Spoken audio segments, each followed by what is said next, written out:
Rimeike is my name, founder of Quantum Cybersecurity Skills. So we covered 2 questions in the previous video interview, and let's talk, Oliver, about the third aspect.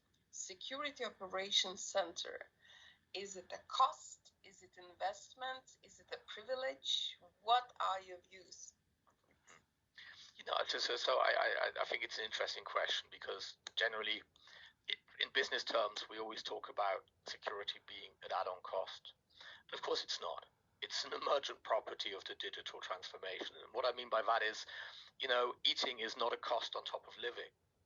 You eat or you die. It's just something that you need to get your metabolism going. And similar it is to security. If you have to calculate it against the benefit, look at what modern society does with technology. And security is just a byproduct of that, much like having to maintain a car is a byproduct of owning a car. Of course, what we can do is talk about how we can reduce this cost. And I think that's a different question, because, of course, you can run very efficiently here. Right now, I would say we're not running very efficiently. There are a couple of good reasons. On the one hand, our supply chain is not really about security. We're trying to bolt security on the back. Every generation, even Internet of Things, even AI, we're still a little bit behind the curve. That means we're paying off technical debt, and technical debt's always paid off with interest. The other point, of course, is also that even if you outsource it, you're still paying the cost. You go cloud, you're paying extra to the cloud provider because he has to deal with it. You outsource, you're paying the outsourcer to do it. That cost is always included, but you can reduce the cost by being very efficient. And I think that's a more interesting question. But of course, for that, we would have to improve in various different areas, from supply chain, from minimal quality standards to higher regulation. And so, I think is a maturity thing. It will come in the industry. It will never be perfect, but it will become more prevalent, as we've already seen with GDPR, NERC, and other examples. And it has to be to reduce that cost. But I would say, from a security operations center point of view, to have your own, it's a luxury. And there's a very good reason. We spoke about the skill shortage. Well, how often do you need forensic skills? Realistically, I hope not every day. If you need forensic skills every day, you're like a Swiss cheese.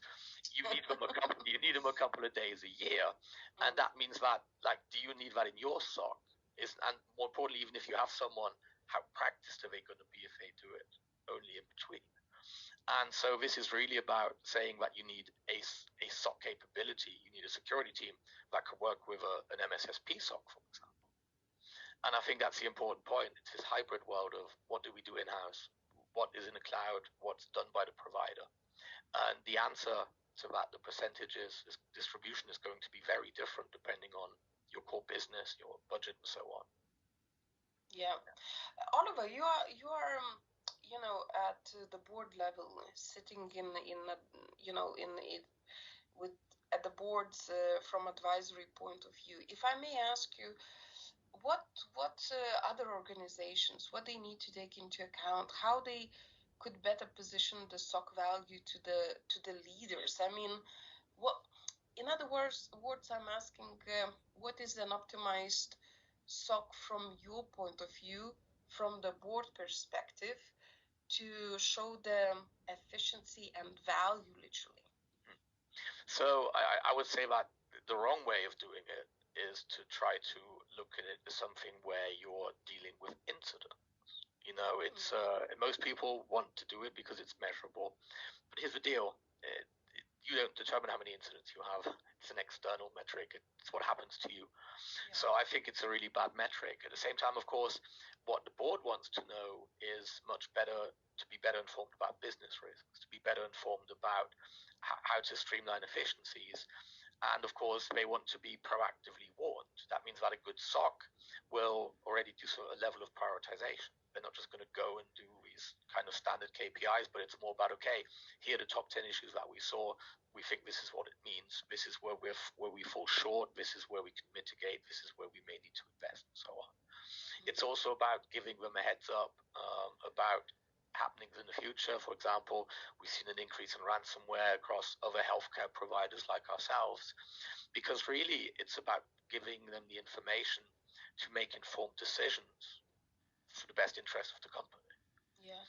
And I think, yeah, go on, please. I just think that translating that requires a mixed domain expertise.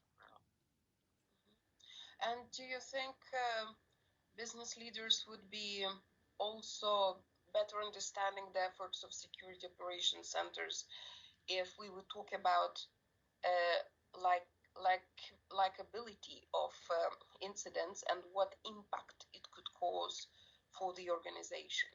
Would that be something leaders would appreciate?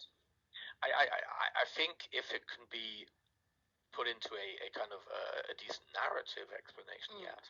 To be able to say about, okay, we saw this kind of spread of incidents in the last month, so we haven't seen these type of attacks before. We believe it's just opportunistic, or it's actually based on something that's happening with us or our industry. It's being able to give that level of insight there, really the context around it. It's not a technical detail, it's for context. Yeah. Fantastic. No, very good, great views again, and thank you so much for your time on SOC superposition. I really appreciate to have listened to your insights, and I think many organizations who will tune in will also, benefit from your views and maybe adopt new strategies. Thank you, Oliver, so much. Yeah, thank you for having me, and have a lovely day. Bye-bye. Thank you. Bye.